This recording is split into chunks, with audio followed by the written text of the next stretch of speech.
Hey everybody, David Burns here. Thanks for being a part of our beekeeping mentorship program. Always great having you as one of our members. I want to go over some things with you today. First, remember, please read the article. I've answered a lot of questions that all of you are asking.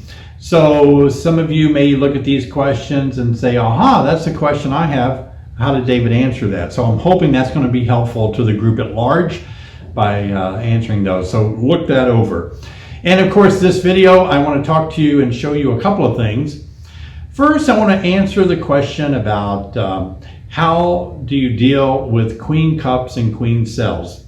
Now, this is spring, and this means that a lot of your overwintered colonies are going to want to swarm, and they're going to make queen cells that eventually, emerge some virgin queens, and half of your colony is going to swarm. All healthy colonies swarm, and that's when half of the colony goes off and makes a new hive.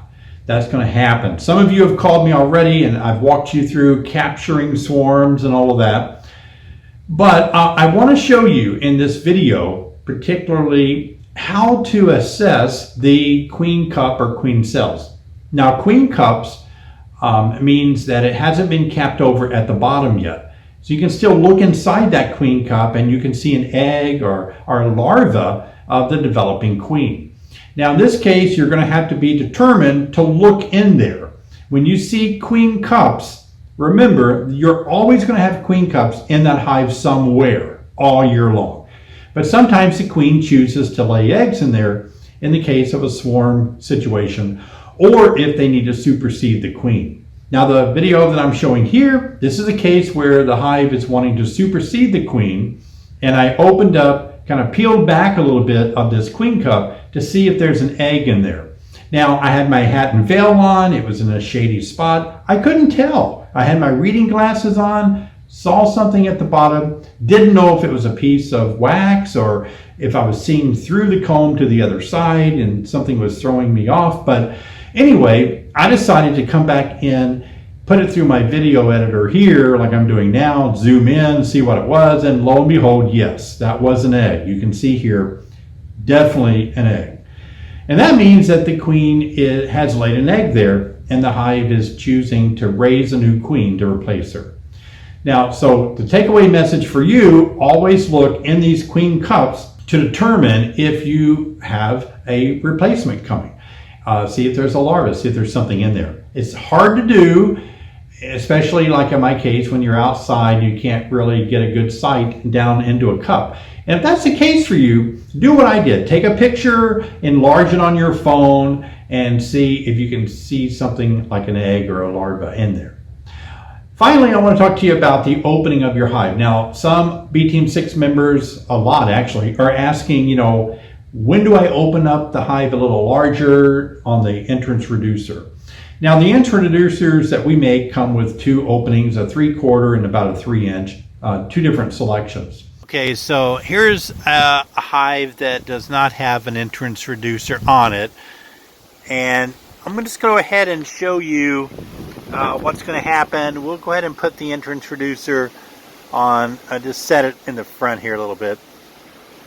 I'm not going to try to push it under, but here's one way you can do it with the larger opening, and then let the bees go in and out like that. Some are going in the little hole, but what I like to do is open up about half of it. So in this case, if this was underneath the box a little bit, I'm not going to try to lift that box up, then I would just take this corner over here just like that and kind of angle it and let the bees come in and out like this. You can see some of the bees here are wanting to actually crawl or walk in, but eventually they'll get used to coming, sit by the way, they'll get used to going over the top of it, and that works really well. Or if you wanted to, you could rotate the larger opening like this, and still kind of get half of the opening.